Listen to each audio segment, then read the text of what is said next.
মহাভাৰতৰ কোনজন যোদ্ধা আজিও জীয়াই আছে? অশ্বত্থামা। কিয় জীয়াই আছে আজিও? কিয় জীয়াই আছে মানে শিৱই তেখেতক বৰ দিছিলে যে তুমি মানে অমৰ হ'বা, অমৰত্বৰ বৰ দিছিলে। যুগে যুগে বহুতে অমৰত্বৰ বৰ পাইছিল, কিন্তু যুগো শেষ হৈছে, তেওঁলোকেও এই পৃথিৱীৰ পৰা নিশ্চিহ্ন হৈ গৈছে। কিন্তু মহাভাৰতৰ মতে অশ্বত্থামা আজিও জীয়াই আছে। কিয়, কি কাৰণে জীয়াই থাকিব লগা হ'ল? বৰত নে অভিশাপত? এইটো বৰত জীয়াই আছে বুলি ক'ব লাগিব, কিন্তু অভিশাপত তেওঁ যন্ত্ৰণা লৈ জীয়াই আছে। তেনেকুৱা ধৰণৰ শ্ৰীকৃষ্ণই তেওঁক মানে অভিশাপ দিছিলে যে তুমি, তেওঁ এটা মণি আছিলে ইয়াতে, তাৰ কাৰণে তেখেতে বহুত যন্ত্ৰণাৰ পৰা মুক্ত পাই আছিলে। তেওঁ দুখ কষ্টত কোনো অসুখ বিসুখ একোৱেই তেওঁ ভোগ কৰিব নালাগে। সেই মণি এটা তেওঁ কপালৰ ইয়াতে আছিলে, সেই মণিটোক কাঢ়ি লৈছিলে। কাৰণটো কি আছিলে? এই কাঢ়ি লোৱাৰ এটা কাৰণ আছিলে, আৰু কাঢ়ি লোৱাৰ কাৰণটো এনেকুৱা ধৰণৰ আছিলে, একচুৱেলি মহাভাৰতৰ যুদ্ধৰ অন্তত সকলো শেষ হ'ল, কিন্তু কৌৰৱৰ পৰাজয় নিশ্চিত হ'ল, দুৰ্যোধনৰ মৃত্যু হ'ল। মৃত্যু হোৱা ঠিক নাছিলে, মৃতপ্ৰায় অৱস্থা আছিলে, মৃত্যুৰ ক্ষণ গণি আছে। আৰু তেতিয়া দুৰ্যোধনে ক'লে যে মোক পাঁচজন পাণ্ডৱৰ মোৰ মানে ডেড বডি লাগে, তেখেতৰ মানে হেৰিটো চাবলৈ বিচাৰোঁ, মই মৃত্যু চাব বিচাৰোঁ, মোৰ মানে আগত, মোৰ নিজৰ মৃত্যুৰ আগত।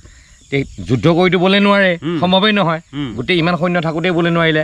তো অশ্বত্থামাই কি কৰিলে, ৰাতিয়ে মনে মনে মানে একদম চোৰৰ দৰে গ'ল পাণ্ডৱৰ শিবিৰত, গৈ আলোচনা কৰি থকা শুনিলে যে পাণ্ডৱে আজি 5জন পাণ্ডৱে মানে আজি একেলগে শুব একেটা। তেনেকৈ ভালকৈতো নাজানে কোনখিনি কোনটো, তেওঁলোকে সেইটো বুদ্ধি কৰি সদায় সলনি কৰি ৰাখিছিলে, শিবিৰ সলনি কৰি ৰাখিছিলে, যাতে গুপ্তচৰে গম নাপায় যে কোনদিনা কোন ক'ত থাকে।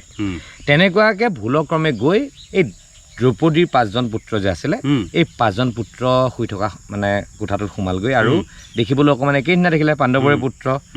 তেনেকুৱাকৈ সেই 5জন পাণ্ডৱৰ 5জন পুত্ৰ আছিল দ্ৰৌপদীৰ ফালৰ, সেই পুত্ৰকেইজনকে পাণ্ডৱ বুলি ভাবি মানে শিৰচ্ছেদ কৰি লৈ গুচি আহিলে, শিৰচ্ছেদ কৰি দিলে।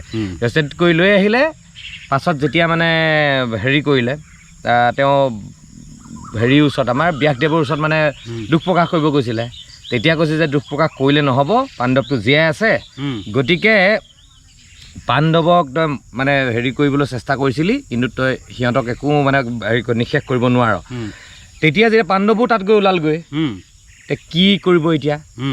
তেওঁ ব্ৰহ্মাস্ত্ৰ এৰি দিলে যে মই নিশেষ কৰিহে এৰিম, নিশেষ কৰিয়ে বুলি ব্ৰহ্মাস্ত্ৰ এৰি দিলে। সিফালৰ পৰা অৰ্জুনেও ব্ৰহ্মাস্ত্ৰ এৰি দিলে। এইটো ব্ৰহ্মাস্ত্ৰ মানে যুঁজ লাগিব লাগিলেতো সৰ্বনাশ হৈ যাব, গোটেই পৃথিৱী ধ্বংস হৈ যাব। তো তাৰপিছত মানে তেতিয়া ব্যাসদেৱে দুইজনকে অনুৰোধ জনালে যে তহঁতে ঘূৰাই ল, ব্ৰহ্মাস্ত্ৰ ঘূৰাই ল। অৰ্জুনেতো ঘূৰাই ল'লে, ইটো কৈছে মই তোক ঘূৰাব নাজানো। আচ্ছা, ইমানটো পাকৈত নাছিলে, উৎক্ষেপণ কৰিবলৈ জানে, ঘূৰাই নিব নাজানে। তাৰপিছত ক'লে যে তই তেনেহ'লে তই মানে তাক মানে দিশটো সলনি কৰ।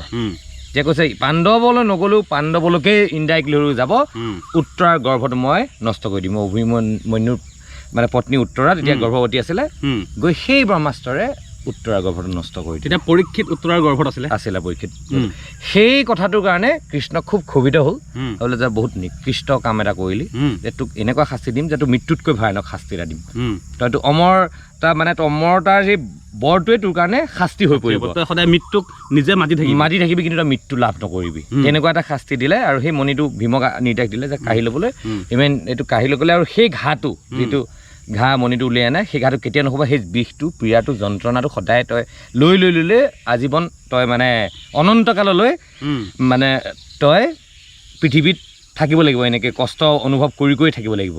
এতিয়া কথা হ'ল সেই অভিশাপটো দিলে, কিন্তু এতিয়ালৈ আছেনে নাই, আমি মহাভাৰতৰ মতেহে কথাটো কৈছোঁ যে আছে, কিন্তু প্ৰকৃততে আমিও লগ পোৱা নাই, কোনেও লগ পোৱা নাই, কিন্তু আছেনে নাই ক'ব নোৱাৰোঁ। কিন্তু আমি মহাভাৰতৰ হিচাপত এই কথাখিনি কৈছোঁ, কোনেও ইয়াকে মানে কণ্ট্ৰভাৰ্চি সৃষ্টি নকৰিব। সেই অন্ধবিশ্বাস বুলি ধৰিব নালাগে। ইমান হাজাৰ বছৰ এজন মানুহ কেনেকৈ জীয়াই থাকিব পাৰে, যে মহাভাৰতত যি কৈছে আমি সেই কথাটোহে আজি ইয়াত উল্লেখ কৰিছোঁ, নহয় জানো?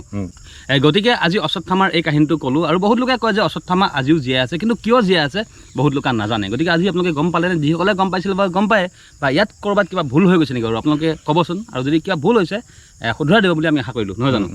ধন্যবাদ, পুনৰ এটা নতুন ভিডিঅ'ত লগ পাম। ধন্যবাদ।